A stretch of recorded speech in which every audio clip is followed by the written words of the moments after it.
আসসালামু আলাইকুম এভরিওয়ান। কি অবস্থা আপনাদের সবার? আশা করি আপনারা সবাই খুবই ভালো আছেন। আজকে আমরা যেটা নিয়ে কথা বলবো সেটা হচ্ছে সূচকের সূত্র অথবা সূচকের নিয়মও বলতে পারেন।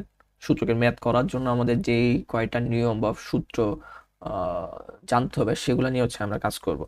সূচকের ক্ষেত্রে শুধু সূত্র না, কিছু জিনিস আছে আমাদেরকে কনভার্টটা কিভাবে করতে হয় সেই জিনিসটাও জানাটা খুব জরুরি হয়ে পড়ে। তো সেই প্রত্যেকটা বিষয় নিয়েই অর্থাৎ আজকে শুধুমাত্র সূচকের সূত্র বা কিভাবে সূচকের অঙ্ক করার জন্য সহায়ক যে যে জিনিসগুলো লাগবে সেগুলো নিয়ে আজকে একটু কথা বলবো। হ্যাঁ, তো প্রথমে আসি, একটা জিনিস আমি লিখে রাখছি, সেটা হচ্ছে a to the power m into a to the power n। প্রথমে আমি একটু বলে নেই যে a to the power m, এই mটাকে বলা হয় পাওয়ার। এটা নিয়ে মনে হয় কারো কোনো সমস্যা থাকার কথা না, পাওয়ার। বা এটাকে অন্য অন্য বইতেও বলা থাকে ঘাত। পাওয়ার বা ঘাত যে কোনো কিছু নামে ডাকা হইতে পারে, তো ম্যাক্সিমাম সময় আমরা পাওয়ার বলে থাকি। আর নিচে যে সংখ্যাটা আছে সেটাকে আমরা বলি বেস। বেস অর্থাৎ a to the power m এভাবে বলে থাকি। তাহলে দেখো a to the power m into a to the power n, এখানে দেখো বেস দুইটা সমান কিন্তু পাওয়ার দুইটা ভিন্ন। বেস দুইটা সমান কিন্তু পাওয়ার দুইটা ভিন্ন, এরকম যদি কোনো টার্ম থাকে এবং ওরা যদি গুণ আকারে থাকে তাহলে আমরা এভাবে লিখতে পারবো a to the power m plus n। অর্থাৎ বেসটাকে ঠিক রেখে পাওয়ার দুইটাকে আমি যোগ করে দিলাম। এটা একটা সূত্র বা ফর্মুলা বলতে পারো। ফর্মুলা সরি, কি করলাম, গুণ আকারে আছে, পাওয়ার দুইটাকে আমি যোগ করে দিছি বেস যখন সমান থাকবে। আচ্ছা, এরপর যদি এরকম থাকে যে a to the power m divided by a to the power n, এখানে দেখো বেস দুইটা সমান কিন্তু ওদের পাওয়ার দুইটা ভিন্ন এবং এরা ভাগ আকারে আছে, তাহলে পাওয়ার দুইটা হয়ে যাবে -m-n। এভাবে লিখতে পারি আমরা। ঠিক আছে, তাহলে এটা ছিল আমাদের 1 নাম্বার সূত্র, এটা ছিল আমাদের 2 নাম্বার সূত্র। গুণ আকারে থাকলে যোগ, ভাগ আকারে থাকলে বিয়োগ। মোস্ট ইম্পর্টেন্ট সূচকের ম্যাথ করার জন্য এই দুটো সূত্র আমাদের খুবই খুবই লাগে আর কি। ঠিক আছে, আচ্ছা, এরপরে আমাদের বেসিক কিছু ফর্মুলা আছে, সেগুলো একটু দেখাই দিই। ধরো এ বি ব্র্যাকেট দিয়ে দিলাম, তার মানে এ বি এখানে কি আকারে আছে, গুণ আকারে আছে, পাওয়ার ধরো দিলাম n।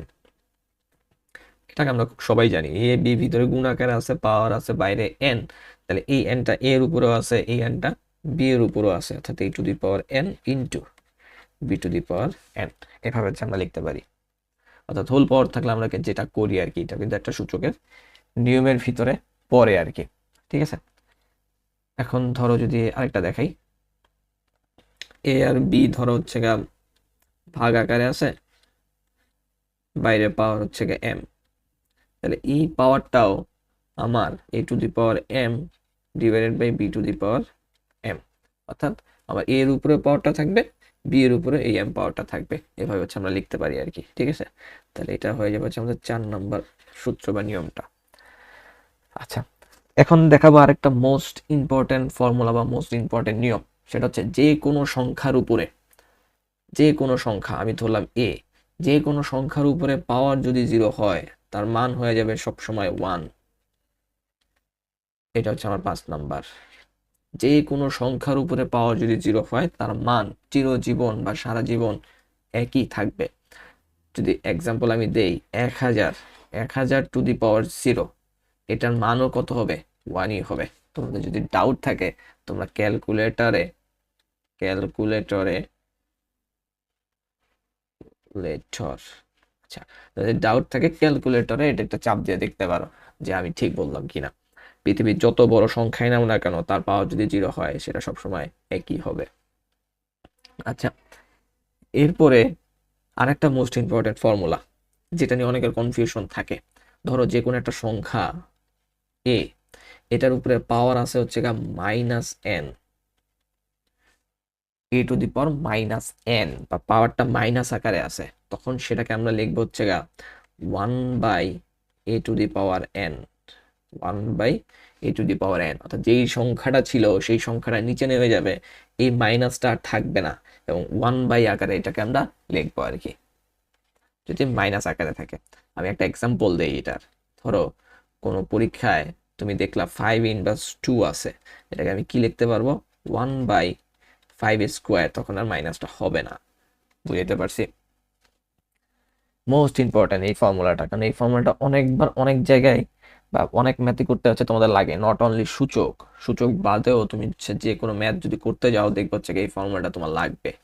ঠিক আছে, আচ্ছা এরপরে যদি আরেকটা দেখাই সেটা হচ্ছে যে কোনো সংখ্যার উপরে যদি রুট থাকে, তাহলে এ একটা সংখ্যা, এটার উপরে রুট আছে হাফ, এটাকে আমরা লিখতে পারবো a to the power, sorry root আছে ভুল বললাম, যে কোনো একটা সংখ্যা সেটার উপরে যদি রুট থাকে, এই রুটটাকে উঠাই দিয়ে আমরা লিখতে পারবো a to the power half.